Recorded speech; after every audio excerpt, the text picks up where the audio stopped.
Hi there, it's Rebecca Scritchfield for DietsInReview.com, and today I'm going to help you decode the nutrition facts label. So first things first, the food label can provide some very useful information for you, but there's a lot on there, and how much time do you really have when you're grocery shopping? Do you really want to sit there and read every single thing on the food label? Probably not. So I'm going to kind of highlight some of the important things that are on there and give you some tips overall for when you might want to use the food label. Okay, so here we go. What I recommend is actually watch this video a couple times and go ahead and pause it, get a sample food item so you can kind of follow along with the nutrition facts label right there with me. I'm actually going to use it to compare two food items, and I'm going to compare cereals. And the reason why I'm doing this is because fruits and vegetables, we know those are healthy. We know frozen are just as healthy. Those are like no-brainer things. You don't really need to look at a label to see that. You know it's good for you. But in things like cereals or some packaged foods, you don't necessarily know which one's going to be the better choice. So here I have toasted oats that says it's a whole grain oat cereal. And then I have golden wheat puffs, which says it's a sweetened puffed wheat cereal. So we've got wheat going on, and which one's better? Well, let's take a look at the nutrition facts label. So the first thing that I see when I look at these boxes is I see the serving size.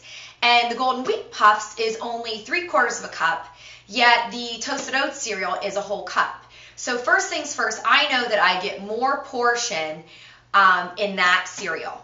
What you need to know that the serving size means everything else on that label is in proportion to that specific serving size. So I guarantee you, if you were to pour out 3/4 a cup of a golden wheat puff cereal, that is going to be nothing compared to what you normally eat. So do the test yourself. Pour out some cereal, put it in a measuring cup, see how much you actually eat, and then say it's double the portion size. Well, you need to take that food label and multiply everything times 2. The calories, the carbs, the protein, all that stuff.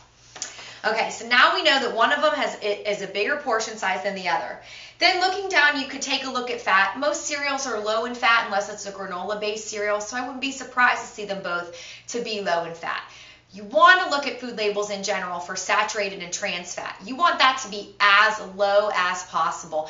And I recommend no more than 4 grams of fat total between saturated and trans per serving. So if it's got more than that, put it on the shelf, find a healthier way of eating it. You're going to be much better off.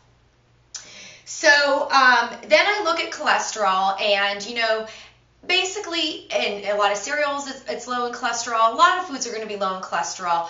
I don't pay a ton of attention to cholesterol. I don't have high cholesterol. I don't have heart disease. If you do, you're going to need to limit cholesterol. But just remember, I had mentioned that saturated fat earlier. That has a lot to do with your cholesterol numbers too. So it's on there if you need it. If you don't need to watch cholesterol, don't worry about it too terribly. There's other things that I would worry about more so, which we'll get up to next, which is sodium. So we all get way too much salt, and we need to cut down. The recommended amount is somewhere between 1,500 and 2,100 milligrams a day. So a lot of your packaged processed foods are going to have salt added as a preservative, a lot of sauces and stuff. So just double check that and look at the portion size. If the portion size is only 2 tablespoons and that's going to be like 700 milligrams of salt, you really want to think about, is that going to be the best choice for you? If it is, stick to the 2 tablespoons and make sure the rest of the food that is going to be in your meal is going to be really low sodium. Otherwise, you could get into trouble. I would look at soups. A lot of soups, unless you buy reduced salt, they've got like 800 to 1,000 milligrams in 1 cup. It's a lot of salt, considering you've got the rest of your day to look forward to. After that, I look at carbohydrates, and of course, these are cereals, so they are going to have carbohydrates. So my puffed wheat cereal has about 25 grams, and the oat cereal, which is a full cup, has 22 grams. So they're similar, but again, you're going to get more in the oat cereal because it's a bigger portion size. I take a look at dietary fiber. The oat cereal has 3 grams, whereas there's no fiber in the other cereal. So far in the wheat cereal, I can get a bigger portion size. I get more fiber, so those are all bonuses, right? But there's going to be foods that don't have any fiber at all. dairy products, unless they add fiber, they're not going to have any. So you don't need to put away a fat-free yogurt because you don't see any fiber in it. I would look to getting fiber to vegetables, fruits, and whole grains, which is why the whole grain cereal has fiber. The next thing that I look at is sugar. Now, the oat cereal has 1 gram of sugar, and the wheat cereal has 15 grams of sugar and 3/4 of a cup. And here's why. If you look down the label, you can look at the ingredients list. And let me read the ingredients for you. They appear in the order in which they're the most. So the first ingredient in our puffed wheat cereal is actually sugar. Okay?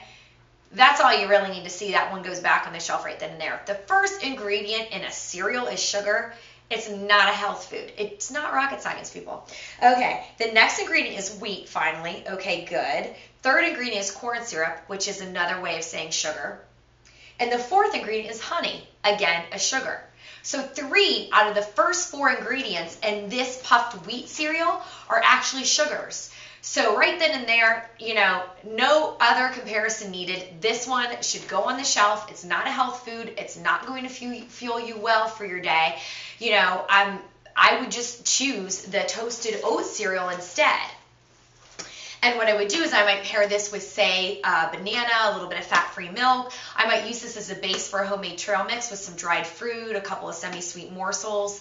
It's just going to be a better choice for you. It's going to fill you up. It's going to nourish you. We got fiber. We got a bigger portion size, and we have only 1 gram of sugar.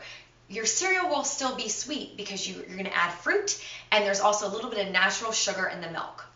So to try to sum it up as far as your nutrition facts labels, there's going to be a lot of information. You don't look for the perfect food. You want saturated fat and trans fat to be as low as possible. You want salt to be low, but understand if it's a packaged processed food, they're probably using salt as a preservative. So you want to try to keep that low by reduced salt, low salt if you can, but you also might want to tweak the portion size that you use.